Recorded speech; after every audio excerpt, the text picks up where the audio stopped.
All right, so we're coming back part 2 now of Napoleon's ambitions for a European empire. We're looking now at the aftermath. Napoleon's been exiled, he's done his business, he has touched every single part of the European peninsula. He has tried in the New World.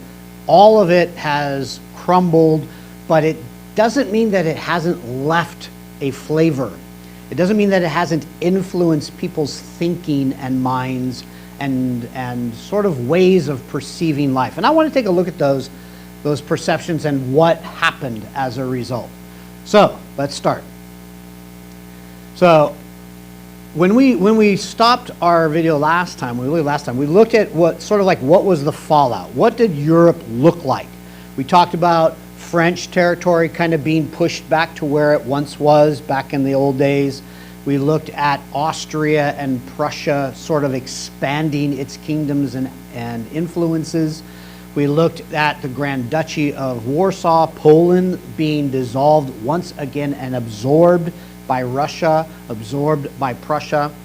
And we've sort of left it in this sort of state of kingdoms again, lots of kingdoms. We don't have a whole lot of democracy going on here. We don't have a whole lot of that democratic revolution going on here. Not a lot of United Stateses in this kind of setup. Just a lot of people who are tired of wars, want peace, and yet there's still a passion for freedom, for liberties. And that's where we're going now.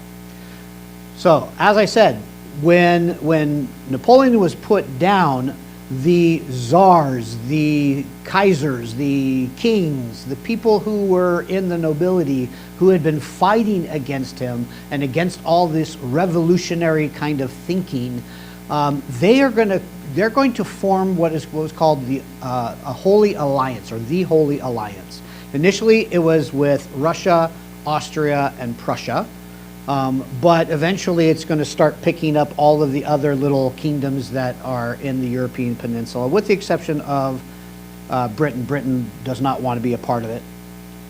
And it's being characterized by being against revolutionists, being against republics. Republics, again, remember, are governments that are established by the people, for the people, representing the people, rather than a king or monarchy or aristocracy. They're against that. And they want to reinstate old Christian principles, old Christian morals. One being the divine right of kings. Remember, that was one of those, the king was given power because God gave it to him, and the Pope and the powers that be are the ones that bless that establishment. So bringing back those old Christian principles, not new Christian principles, but old Christian principles, was really important to them. So they wanted to restore a kind of an expectation, what can we expect from our citizens or from our people? Well, they needed to be morally principled.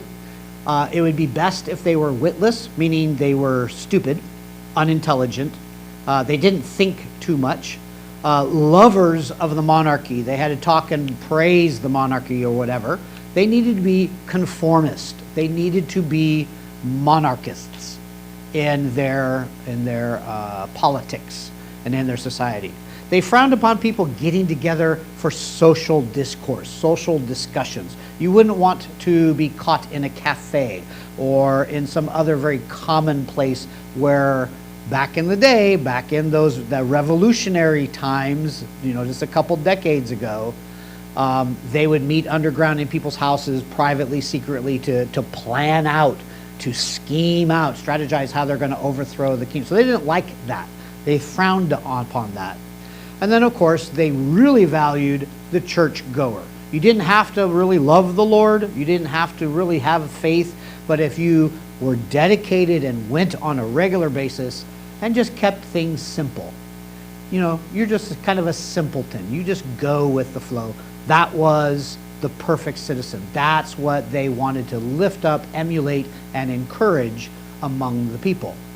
Well, you might say, okay, well, that brought peace in the sense that we're not fighting in big wars all over the place anymore. I mean, when Napoleon was fighting everybody got hit. It literally was a world at war.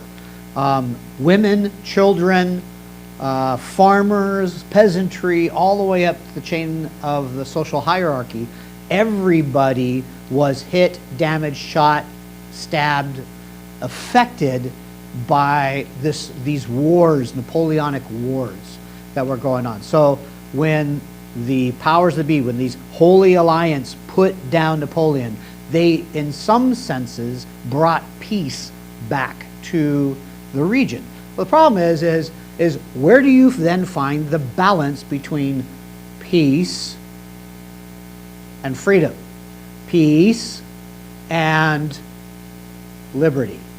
Because liberty hasn't gone away. All of the thinkers of the philosophers, or the thinking of the philosophers, the Enlightenment, the apparent success of the British colonies in the New World, the United States, these things are starting to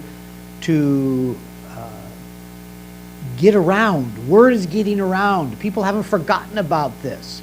So they really like the idea of liberty and a place and voice in government. So they have to balance these two. What do? Get the king or take our liberties? Because the king's not going to give us our liberties like we would if we were a republic or if we were within a revolutionary kind of mindset. We have to just kind of go with the flow and remain dumb. If we go liberty-wise, then the king and all these forces, this Holy Alliance, is going to smash us with their armies. So they had to get to a point where they said, what is this going to cost me? What liberties am I going to give away? What am I willing to give up? And that becomes a big question mark moving forward. And if you look at this map, these are between 1819 and 1831. These are all the little revolutionary sort of uptakes, these little revolts that take place. Look at all of them. Look at the northern part of Spain in 1820, right around 1820. That's going to be significant because it's going to set up for a kind of ripple effect that's going to take place in the Spanish colonies in the New World, of how that Holy Alliance is going to deal with these little revolts. Look at the Italian peninsula. Look at just how many revolts take place there in Savoy, in Vienna, and that region in the northern part, working its way down. This is a powder keg. This is waiting to explode. Something has got to happen. And as we move forward in time, more and more of this is going to happen. So, excuse me. So, looking again from a world's perspective, let's back up, take a look. What's happened now? We have a Holy Alliance. They've brought in peace, but we have to give up freedom. We don't want to give up freedom, but we don't like having to fight a bunch of wars. Revolts and still this revolutionary little mindset is still popping up in places around the peninsula. So what is the world thinking? What is the Holy Alliance thinking? Well, perhaps they're thinking that we need to kind of stick together. We need to unify more. The peninsula is still fragmented into little pieces, little kingdoms, little duchies everywhere.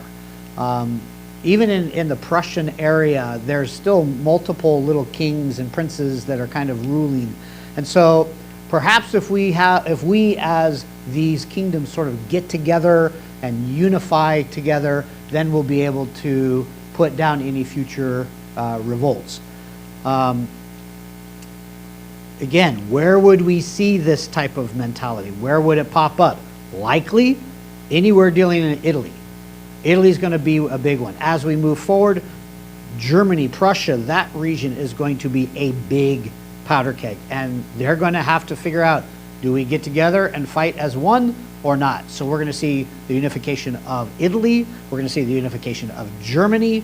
We're going to see liberation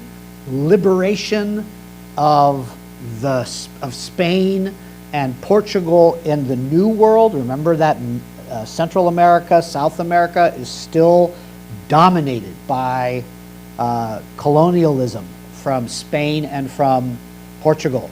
Portugal has Brazil. Spain has the entire West Coast, pretty much coming from almost up near Oregon, Washington region, all the way down through California, through Mexico, through the little peninsula, down into all the way down through Chile, down to the southern part of South America.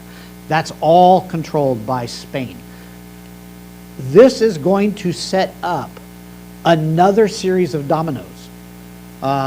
And that's where we're going to go. What is this reaction to Napoleon? Napoleon did his domino thing. It set off a whole bunch of people that said, nope, we got to put this down. This is a bad idea. They go, boom, and their dominoes fall. And we're just keeping going this cycle back and forth again and again and again and again. People are looking at their situation and going, that's a problem. We have an opportunity here. Here's what we're going to do. And they make decisions. And that cycle of choices, again, is going to be where we look at when we go next week to Latin America and their gain in independence. So I will see you next week. Have a wonderful week studying all of Napoleon and all of his ambition and glory seeking and what happens. Kind of that pride goes before a fall sort of thing, I think, with Napoleon. See you later.